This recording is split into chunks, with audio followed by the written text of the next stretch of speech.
Hey folks, welcome back. This week we're going to finish up chapter 4, which talks about image and all the different ways you can use imagery and kind of things to keep in mind. So when you're using imagery with your design, you're making sure that you're getting the right message across and not saying things that you are not intentionally trying to say. Okay?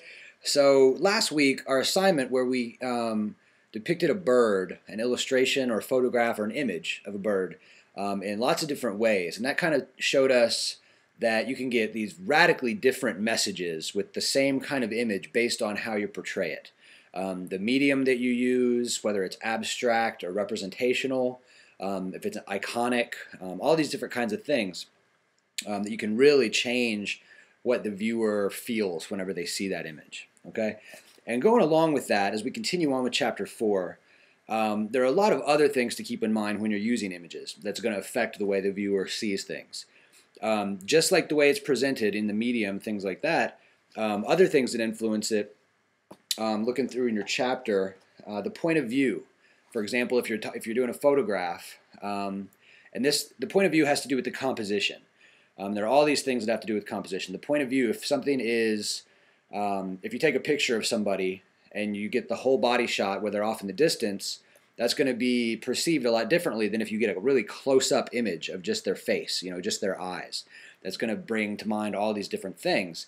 If it's the whole body, you might think of a person and all the different systems inside the body or something like that. Whereas if it's just a close-up of the eyes, it might be more either about what's going on behind them, either the brain or perhaps even eyesight, things like that. And these are all things that just people think about kind of subconsciously, and you need to be conscious of that as a designer. The point of view, like we said, if it's a perspective shot from the ground looking up, that's going to be something radically different than if it's a shot from above the subject looking down. And I'm speaking in photography terms, but this can be translated to illustration or collage or anything else.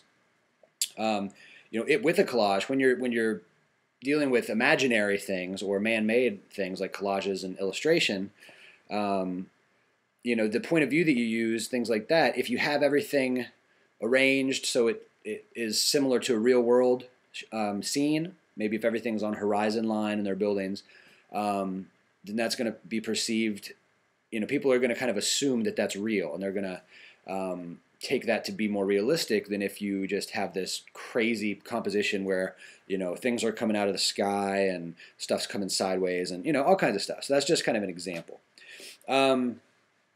Lighting. If you have, there's an example on. Let's see.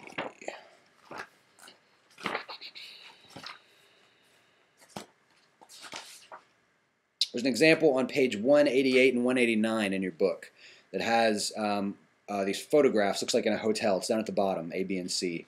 Photograph A is just a regular photograph of, looks like a bathroom mirror with some objects in front of it.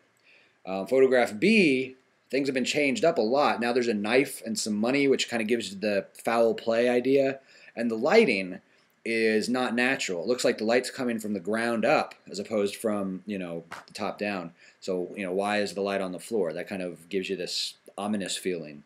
And then C, they take it even further and zoom in on the knife and the money, and the lighting is still kind of weird. It gives a very ominous kind of feel to it, radically different from A, even though it's basically the same image. So that's kind of interesting to keep in mind.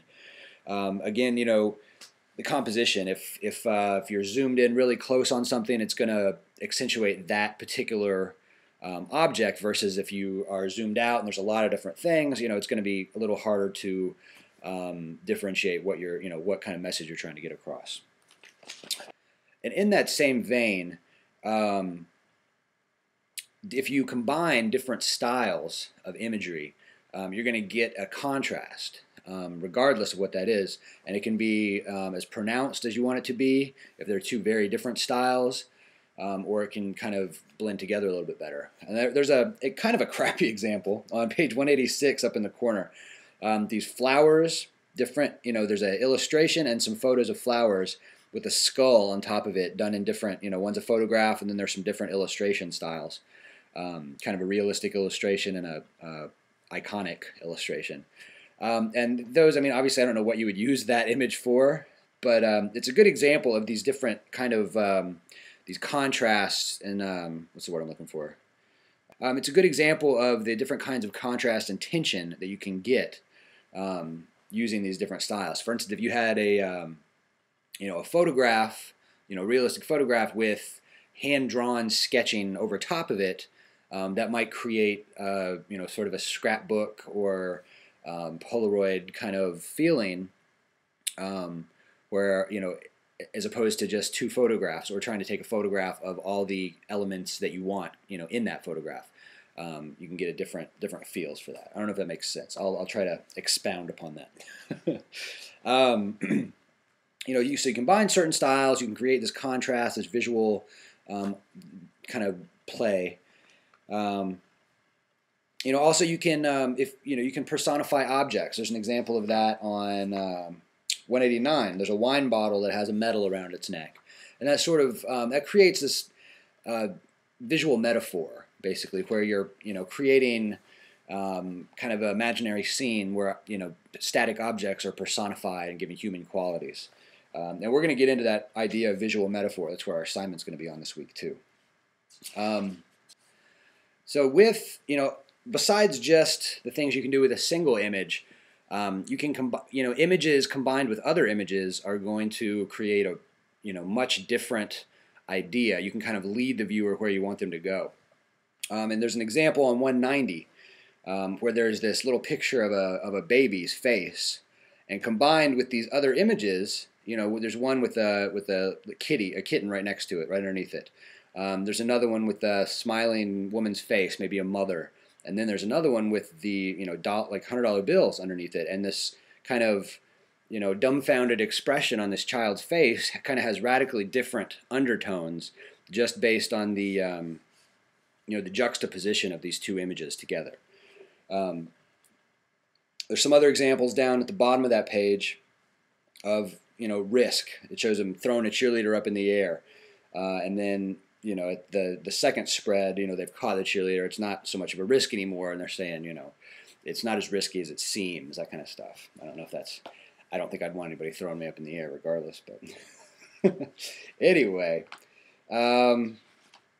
So you really can tell a story with words. That whole, picture's worth 1,000 words. That is true, but you just have to be conscious that every viewer is going to have a different experience because they all have a different set of previous experiences. They might have different associations with certain objects or scenes, things like that. So it's not as specific as using words, but it can be a lot more colorful, a lot more interesting.